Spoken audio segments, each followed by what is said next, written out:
Hello, my name is Blake Shepard, 32 years old, and I live in Las Vegas, Nevada, the city of lights, burning dreams, and bitter failures.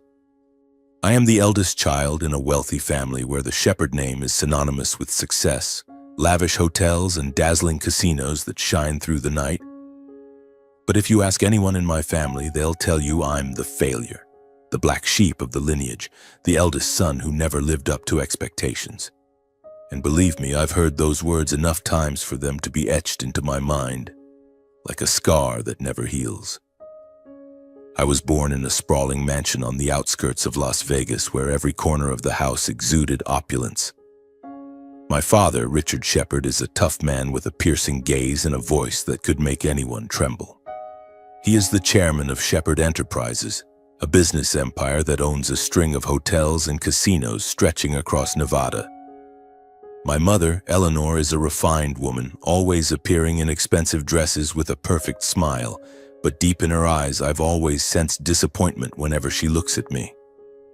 Then there are Preston and Sierra, my younger siblings, the prized gems of the family, always cherished and trusted by our parents. Preston, 28, is a talented lawyer with a confident smile and sharp wit in every word he speaks. Sierra, 26, is a renowned interior designer with major contracts from five-star hotels. And me? I'm Blake, the one who graduated from a prestigious business school but has never amounted to anything worthwhile. From a young age, I felt the weight of expectations pressing down on me. As the eldest, I was expected to take over my father's empire to become a better version of him. During tense family dinners, my father would often say to me, "Blake, you are the future of the Shepard family. Don't let me down." But every time I heard those words, I felt my heart tighten. I didn't want to be just a shadow of my father. I wanted to create something of my own, a unique mark, something people would remember when they heard the name Blake Shepard, not just Richard Shepard's son. I tried. I really did. In college, I was an outstanding student, always at the top of my class. I dreamed of building my own business independent of the Shepard name. After graduating, I dove into startup ventures with all the passion of youth. First, there was a small coffee shop in downtown Las Vegas with the idea of combining an artistic space with live music.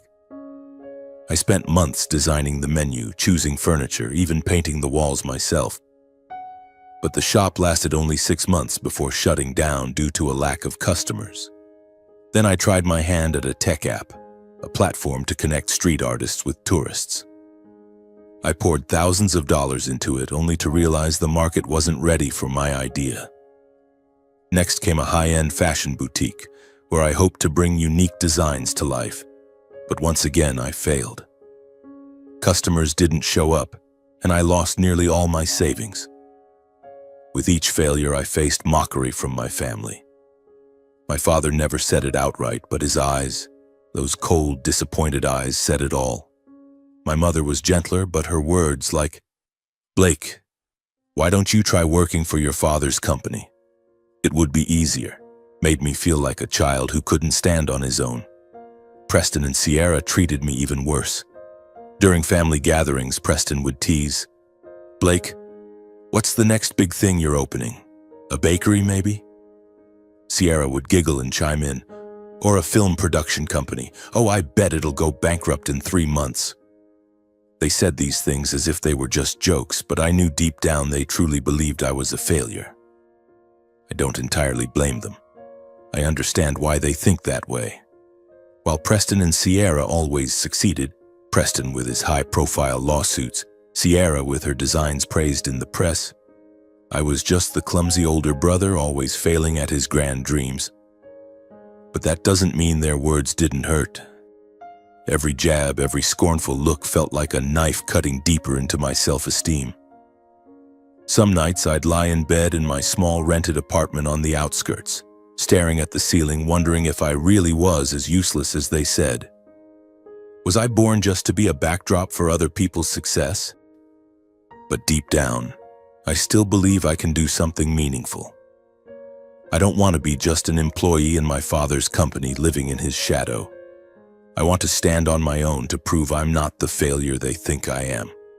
I want them to look at me and admit they were wrong. Maybe it's arrogance, maybe it's stubbornness, but it's the only flame that keeps me moving forward, even when everything seems to be falling apart. My apartment is a modest place, far from the extravagance of the family mansion. It has a small bedroom, a cramped kitchen, and an old second-hand sofa I bought from a thrift store. But it's where I feel free, where I can be myself without being compared to Preston or Sierra. I often sit by the window looking out at the twinkling lights of Las Vegas, dreaming of the day I'll create something that makes this city turn its head. But every time I start a new project, the fear of failure creeps in, whispering in my ear, "You'll fail again, Blake. You're not good enough." I've thought about giving up, I really have. Once after my tech app failed, I sat in my small office staring at the red loss figures on my computer screen, thinking maybe my parents were right. Maybe I should give up my dreams, take a job at my father's company and live a safe, predictable life. But every time that thought creeps in, a part of me screams in protest. I don't want to live a life I don't believe in. I want to rise on my own, no matter how hard the path may be. My family wasn't always cold. There were moments when I was younger when I felt their love. I remember evenings when my father took me to baseball games, just the two of us, and he'd tell me about the early days of building Shepherd Enterprises from nothing. My mother used to sit with me reading fairy tales, telling me I could be anything I wanted. But as I grew older and the failures piled up, that warmth faded, replaced by heavy expectations and sharp criticism. Las Vegas, with all its glamour, is a strange place to grow up. This city is full of people chasing dreams, but it's also full of broken ones. I've seen people come here hoping to change their lives, only to leave empty-handed. I don't want to be one of them, but with every failure I feel myself inching closer to that fate. Then came a fateful day when a call from Jake changed everything. Jake was a friend I met after college. We weren't particularly close, mostly meeting to discuss business deals. Jake called one late afternoon while I was sitting on my worn-out sofa staring at an unpaid electric bill. His voice on the phone was brimming with excitement, as if he'd just struck gold. "Blake, I've got something for you," he said, his words quick and urgent. "A real opportunity. You want to hear it?" I sighed, responding lazily. "Jake, if this is another crazy idea like opening a mobile taco stand, I'm out." I was all too familiar with Jake's pipe dreams, which usually ended with him pocketing a fat commission while I lost money. No, this is different," Jake laughed loudly. "I'm talking about real estate. An old gas station on the outskirts near Route 95. Dirt cheap, only $20,000. Can you believe it? A real steal." I sat up straighter, not exactly excited but curious. A gas station? In the middle of nowhere? Jake, who buys an abandoned gas station in a place even coyotes don't bother visiting? "That's the point, Blake," Jake said, his voice as smooth as a seasoned salesman's. "The state's planning to build a new highway right through that area, and I got a tip from an inside source. A big real estate conglomerate is eyeing the place. They're planning to build a resort, maybe even a shopping center. That gas station will be right in the middle of it all. You buy it now, fix it up a bit, and sell it for 10 times the price. Or run it yourself and turn it into a gold mine." I went silent for a moment, trying to process the information. Jake always had a way of making everything sound like a once-in-a-lifetime opportunity, but I knew he wasn't entirely trustworthy. Jake was a broker, but not the kind of honest broker you'd want to work with. He was tall, with slicked back hair, a dazzling smile, and always wore cheap suits tailored to look more expensive than they were. "Jake, I don't have $20,000, I said, my voice weary. "My account's in the red, and I still owe this month's rent." "Then borrow it," Jake shot back as if it were obvious. "Blake, you're a shepherd. Your family has money. Ask your parents or your siblings. This is your chance to prove you're not, well, you know what they say about you." I felt the blood rush to my face. Jake knew all about my family's mockery, and he wasn't above using it to push my buttons. "Don't bring my family into this," I snapped. "I'm not asking them for money. You know what they think of me." All right, Jake soothed, but I could picture the smirk on his face. But listen, Blake, I'm doing this for you. I could sell this gas station to anyone, but I want you to have this opportunity. 20,000 is a bargain. I negotiated with the landowner to get it down to this price. They want to sell fast and I'm holding it for you. But you've got to decide quickly or they'll sell to someone else. I closed my eyes, trying to think. An abandoned gas station in the middle of nowhere sounded like a crazy idea. But Jake's talk of the highway and real estate projects made me waver.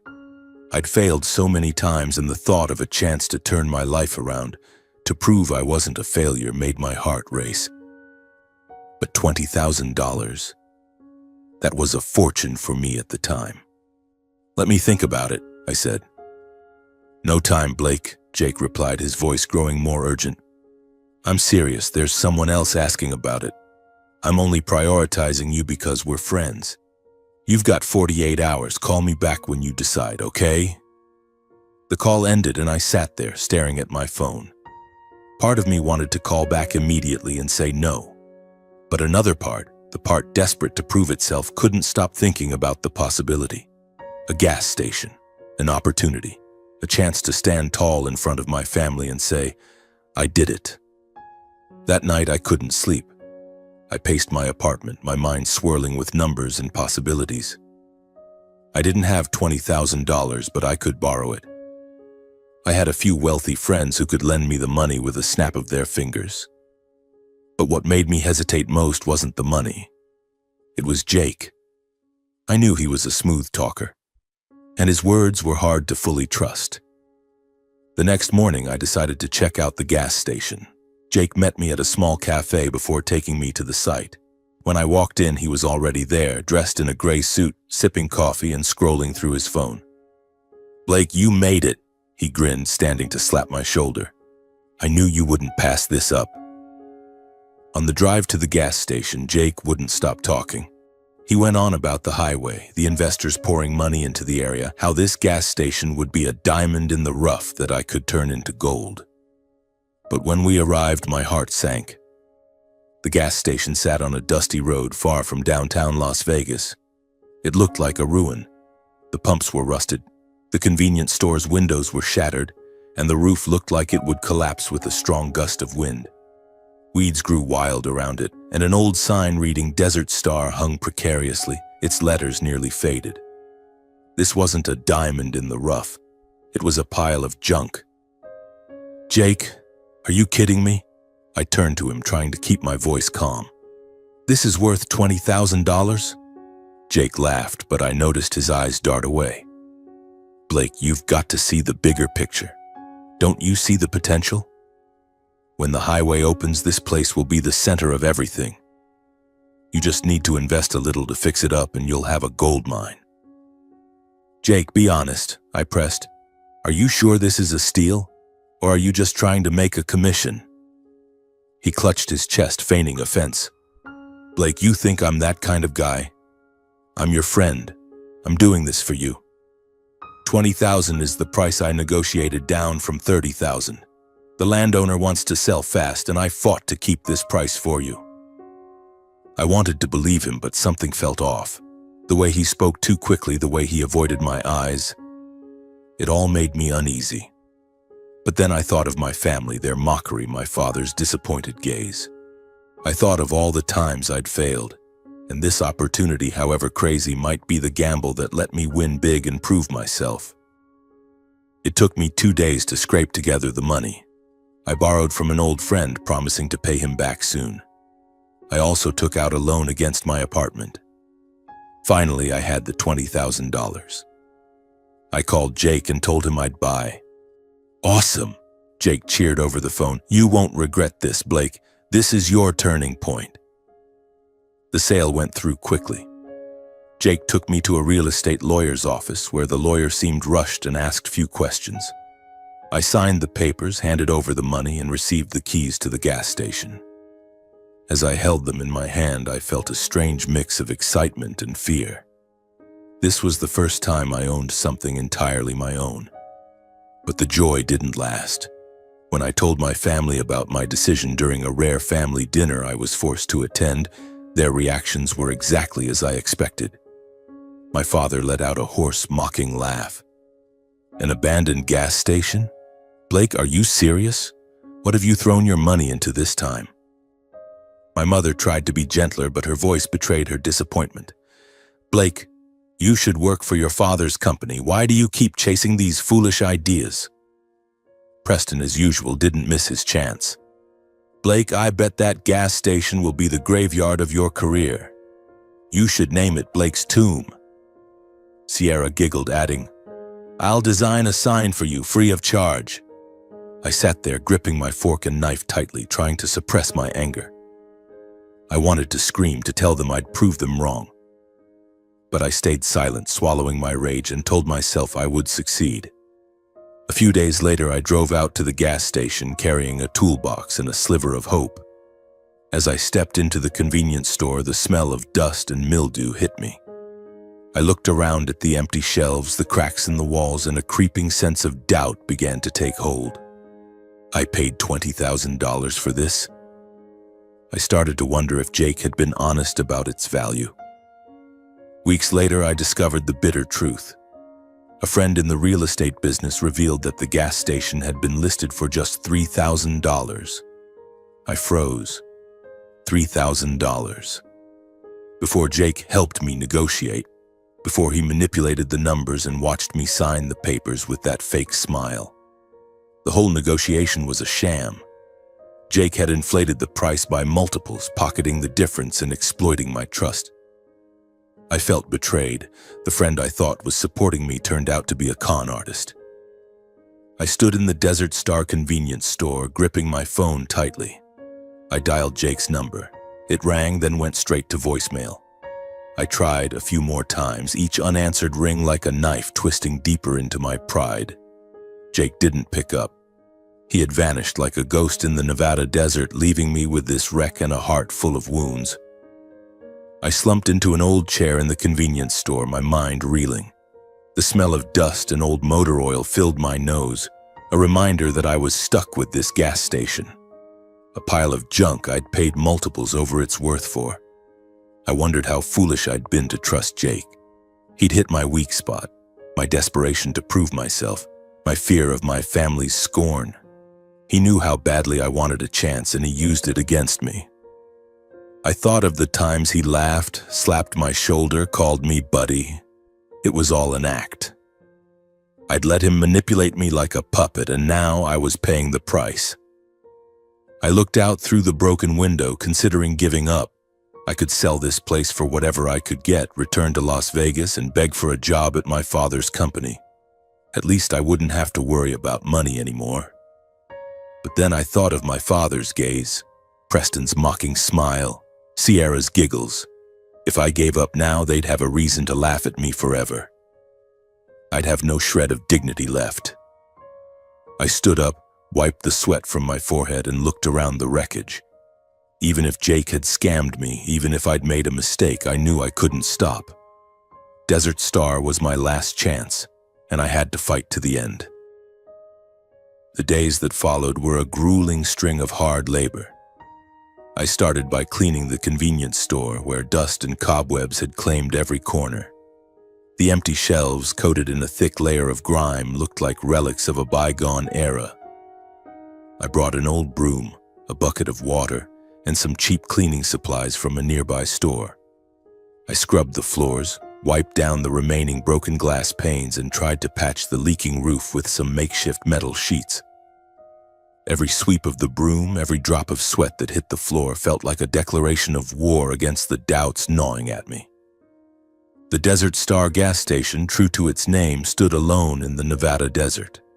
Route 95, which ran alongside it, was desolate, with only the occasional truck roaring by, leaving a cloud of dust in its wake. I began to question whether Jake had been honest about the highway. The thought that I'd been deceived not just about the price but about the land's potential sent shivers down my spine.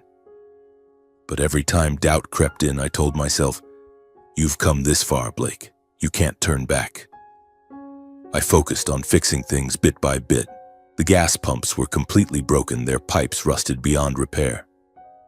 I didn't have the money to replace them, so I bought some used parts from a nearby junkyard and taught myself how to fix them through online videos.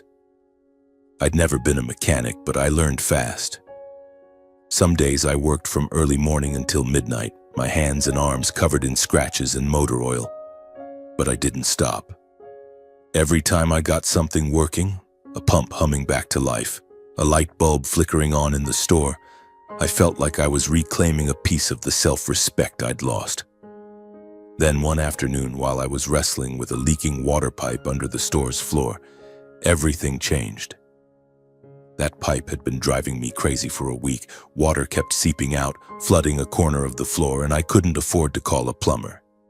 I decided to tackle it myself, despite knowing nothing about plumbing.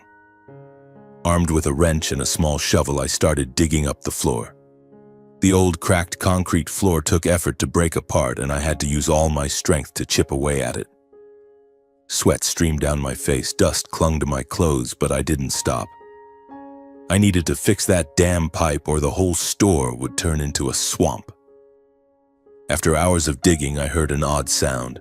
Not the crack of concrete, but a sharp clank, like I'd hit something solid. I stopped, panting, and looked down.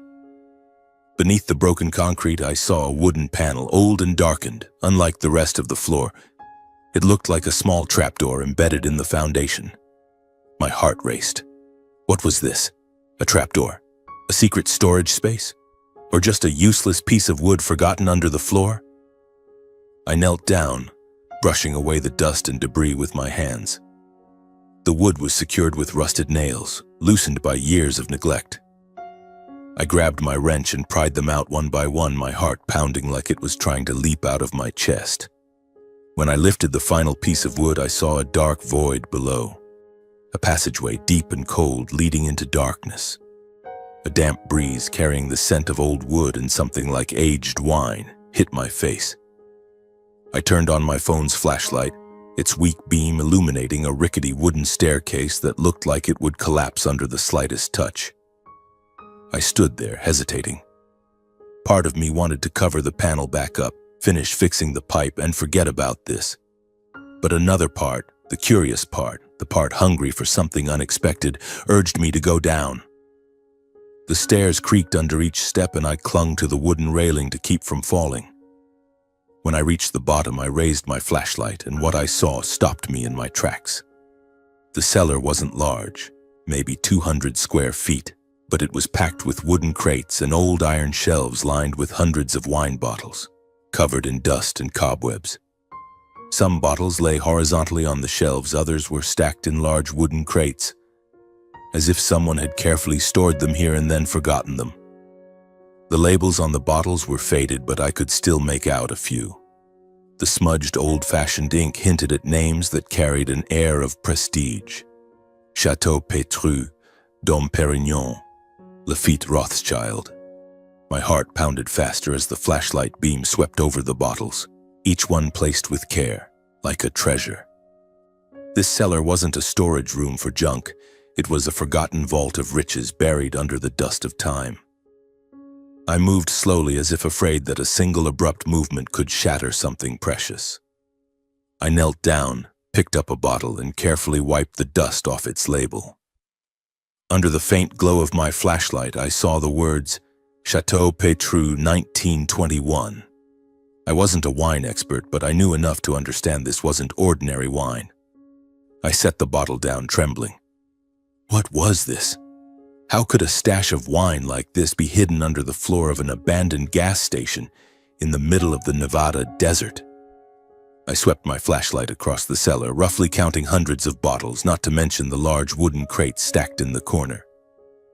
Some crates had carved inscriptions, but I couldn't make them out in the dim light. I felt like I'd stumbled into a mystery, a story buried long ago. I sat down on the cellar floor, trying to organize my thoughts. This gas station had been abandoned for decades, long before Jake conned me into buying it. Perhaps it had been forgotten since the Prohibition era in the 1920s, when the production and sale of alcohol were banned. I'd read about that time. Bootleggers running secret operations, hiding wine and liquor in underground cellars to evade the police. Could this be one of those stashes? A place where smugglers hid premium wines only to never return for some reason? I stood up, determined to investigate further. I pulled out a wooden crate, hearing the wood creak under its weight. Inside were more bottles, some still sealed with red wax, as if they'd been bottled yesterday. I picked up another bottle, this time a Dom Perignon labeled 1928. I'd heard my father talk about auctions in Las Vegas where collectors paid hundreds of thousands of dollars for a single rare bottle. If each bottle in this cellar was worth that much, the entire stash could be worth tens of millions. But even as that thought sparked, a wave of doubt pulled me back to reality. I was Blake Shepard, the failure, the one who always stumbled when opportunity came close.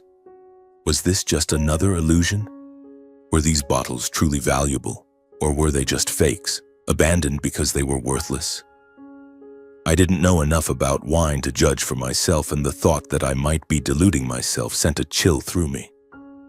But I couldn't dismiss the possibility. I climbed back up the stairs to the convenience store and grabbed an old notebook from my tool bag. I started taking notes, counting the bottles and crates and jotting down the labels I could read. My hand shook as I wrote, not from the cold, but from a mix of excitement and fear. I didn't know what to do next, but I knew I needed someone knowledgeable to verify this. That night, I brought a few bottles back to my apartment, carefully placing them on the kitchen table as if they were precious gems. I opened my laptop and started researching vintage wines, the Prohibition era, and the value of bottles like Chateau Petrus and Dom Perignon. What I found made me almost unable to believe my eyes. A Chateau Petrus 1921 had sold for $150,000 at an auction in New York. A Dom Perignon 1928, if intact, could easily fetch $80,000. And these weren't just one or two bottles. I had hundreds, maybe thousands in that cellar. If even a fraction of them were real, the stash could be worth tens of millions. I sat there, staring at the computer screen, feeling like the world was spinning around me. This was the opportunity I'd waited for my entire life. An unimaginable miracle. But alongside the excitement, a new fear crept in. Was I capable of capitalizing on this? Or would I fail again like every time before? I closed the laptop, stood up, and paced my cramped apartment. I needed a plan. I couldn't just take these bottles to an auction without knowing if they were real. I needed to find an expert, but how could I contact someone without revealing this secret? I'd learned my lesson from Jake. Blind trust could cost me everything. I decided to keep this quiet, at least until I knew what I was dealing with. The next morning, I returned to Desert Star with a completely different mindset. The cellar was no longer just a damp, dilapidated space. It was a potential treasure trove, a chance to change my life. I spent the entire day in the cellar inspecting every bottle, every crate. Some bottles were broken, their contents long dried up, but most were intact, their red wax seals still firm. While examining a crate in the corner of the cellar, I found something else. A small notebook, its leather cover rotting, tucked between two crates. I carefully opened it, the yellowed, fragile pages threatening to tear. Inside were handwritten notes detailing transactions, dates, quantities of bottles, and a list of recipients' names. I realized this gas station had likely been a hub in a bootlegging network long ago. I pictured men in long coats driving old trucks in the dead of night, hiding bottles under floorboards and stashing crates in this crumbling cellar. Desert Star wasn't just a gas station. It was a piece of history, a fragment of a chaotic and mysterious era. I decided to contact a wine expert, but would do so discreetly. I searched online and reached out to an auction house in Las Vegas that specialized in vintage wines. I didn't reveal details, only saying I had a few old bottles and wanted them appraised. The man on the phone, with a deep, professional voice, agreed to meet me in a few days, but asked me to bring a few bottles to his office. I hesitated. Taking the bottles out of the cellar meant risking exposure, but I had no choice. I needed certainty. I selected 3 bottles, a Chateau Petrus 1921, a Dom Perignon 1928, and another with a handwritten label, carefully packing them in a small wooden box I found in the cellar. As I left the gas station, I felt like I was carrying a bomb. Every time my car hit a pothole on Route 95, I flinched, terrified the bottles would break. I drove slowly, eyes glued to the road, my heart pounding. The meeting with the wine expert took place on a Tuesday morning at an auction house office in downtown Las Vegas. I walked in, clutching the wooden box tightly, feeling as though every eye in the room was fixed on me. The man I met, Mr. Henry Caldwell, was a renowned wine expert with silver hair and gold-rimmed glasses. He had a sharp gaze, as if he could appraise an entire person with a single glance. I set the box on the table, trying to keep my voice steady as I explained that I had stumbled upon a few old bottles in a property I'd recently purchased. I didn't mention Desert Star or the cellar. I didn't want anyone to know too much, not yet. Mr. Caldwell opened the box, carefully lifting each bottle, examining the labels and seals under the light. His face showed no emotion, but I noticed his hand tremble slightly as he held the Chateau Petrus 1921. "You say you found these bottles in a property?" he asked, his voice low but tinged with skepticism. I nodded, trying to maintain a neutral expression, though my heart was pounding like a drum. After a while, Mr. Caldwell sat down, removed his glasses, and looked at me. "Mr. Blake, I don't know where you found these bottles, but I can tell you they're genuine, and they're extremely rare. A Chateau Petrus 1921, if in good condition, could easily fetch $150,000 at auction. The Dom Perignon 1928 is no less impressive, likely between $80,000 and $100,000. As for this handwritten label," he paused, inspecting it closer. "I'd need to verify further, but it could be part of a special batch from the Prohibition era. If you have more bottles like these, you're sitting on a treasure." I felt the blood rush to my head as if the world was tilting. "You're saying, how much?" I stammered, trying to process the numbers. "These 3 bottles alone could bring in several $100,000, Mr. Caldwell said, his tone as calm as if he were discussing the weather. "But if you have more, like a collection, the value could reach millions. How many more bottles do you have?" I hesitated. I wanted to tell the truth, that I had hundreds of bottles, dozens of crates, but the memory of Jake made me cautious. "I'm not sure," I replied, keeping my tone vague. "I need to check again. But can you help me appraise and sell them?" Mr. Caldwell smiled, the first time during our meeting. "Of course, Mr. Blake, but I'll need to see the entire collection. And we'll need to do this properly. Verify, appraise, and organize an auction. If you agree, I can reach out to some international collectors. They'll pay top dollar for bottles like these." I left the office feeling both exhilarated and anxious. Mr. Caldwell agreed to keep the information confidential, but I knew word would spread eventually. Las Vegas is a small town when it comes to big rumors. I returned to Desert Star that afternoon, checked the lock on the cellar entrance, and started planning. I needed to secure the wine stash, hire a security team, and install cameras. But I didn't have the money for all that, not yet. Over the next few weeks, I worked tirelessly. I contacted Mr. Caldwell, bringing him a few more bottles to verify, and he confirmed that most were in excellent condition. He estimated the stash's value could reach $50 million, if not more. The figure left me stunned. I, Blake Shepard, the one my family called the shame of the lineage, was sitting on a treasure that could change my entire life. I decided to start with a small auction, selling just 10 bottles to test the market and raise some initial funds. Mr. Caldwell organized the auction at a luxurious Las Vegas hotel, inviting a select group of wealthy collectors from around the world.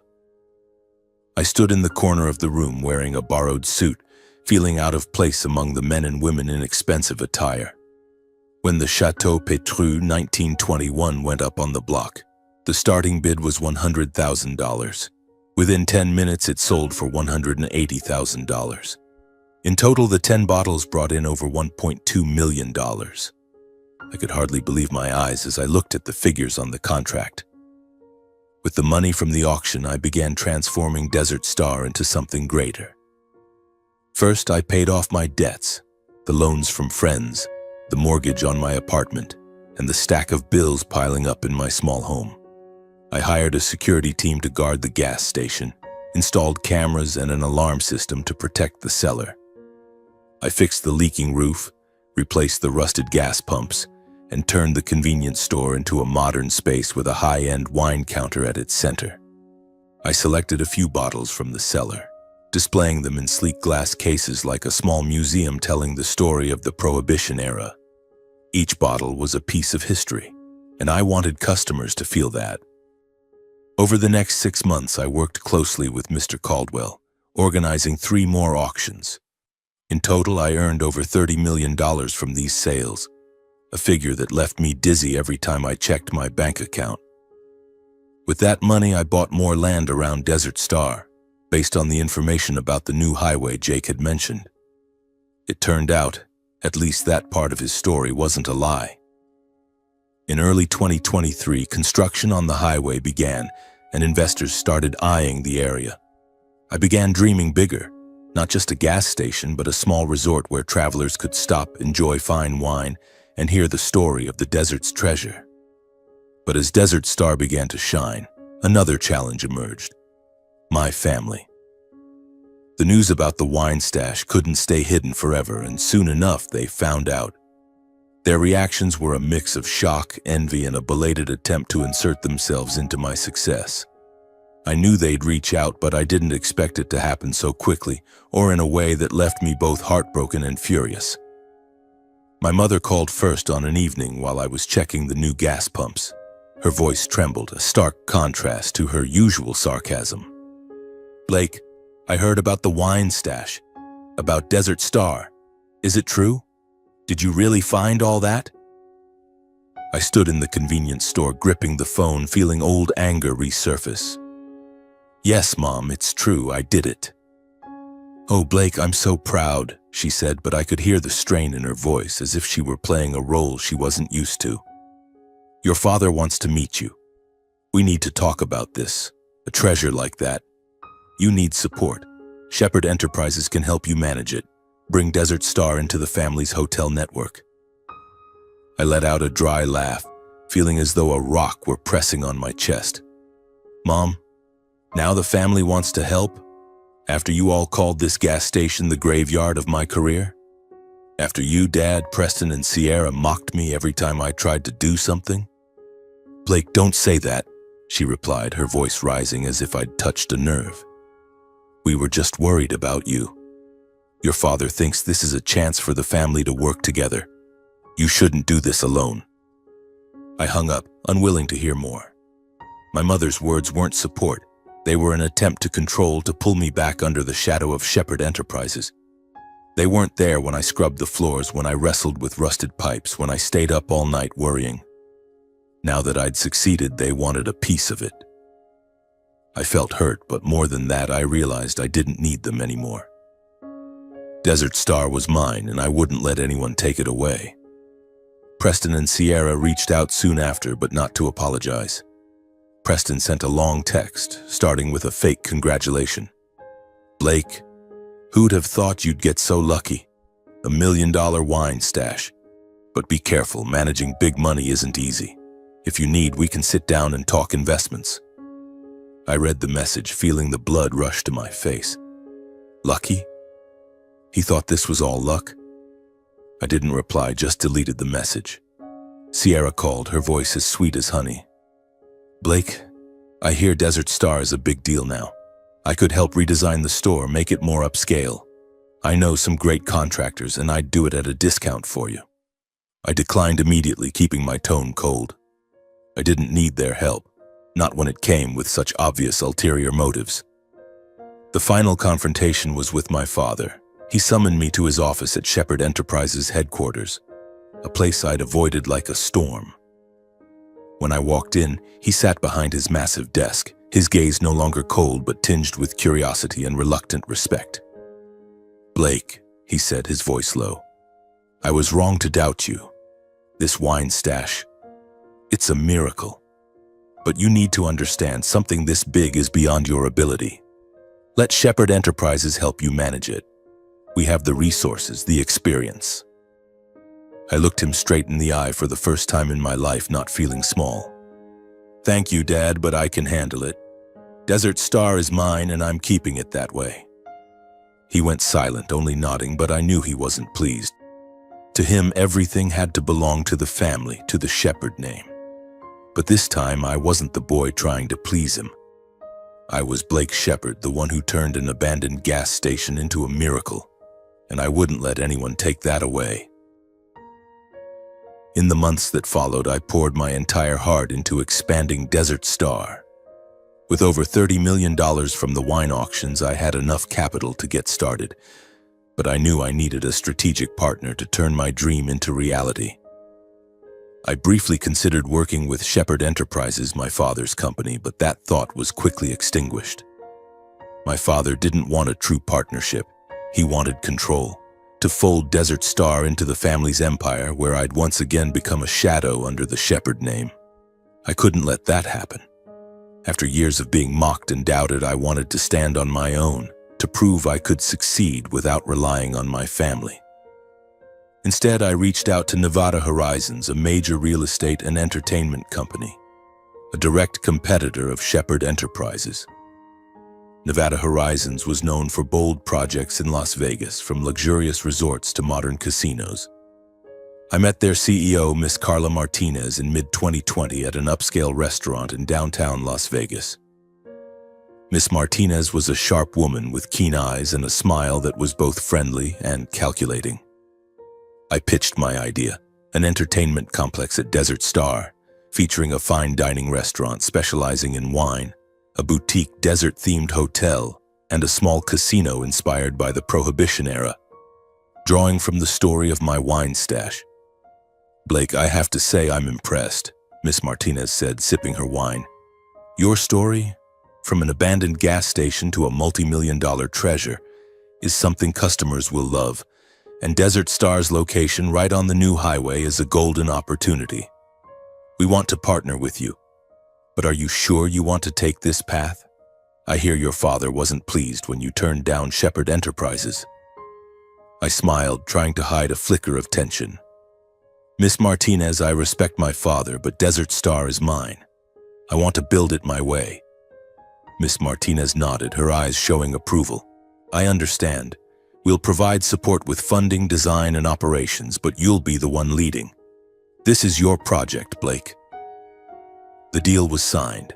Nevada Horizons invested $20 million, combined with $10 million of my own, to begin construction on the Desert Star Entertainment Complex. Throughout the construction process, I worked 16-hour days without tiring. Every brick laid, every light installed, was a step toward proving I was more than the failure of the Shepherd family. I was building something of my own, a legacy no one could take away. By June 2024, the Desert Star Entertainment Complex officially opened. The ceremony was dazzling, with hundreds of guests, from journalists to wine collectors and tourists. The restaurant, named Vintage Haven, served gourmet dishes paired with modern wines, but its centerpiece was a display counter showcasing a few bottles from my treasure, housed in glass cases like precious jewels.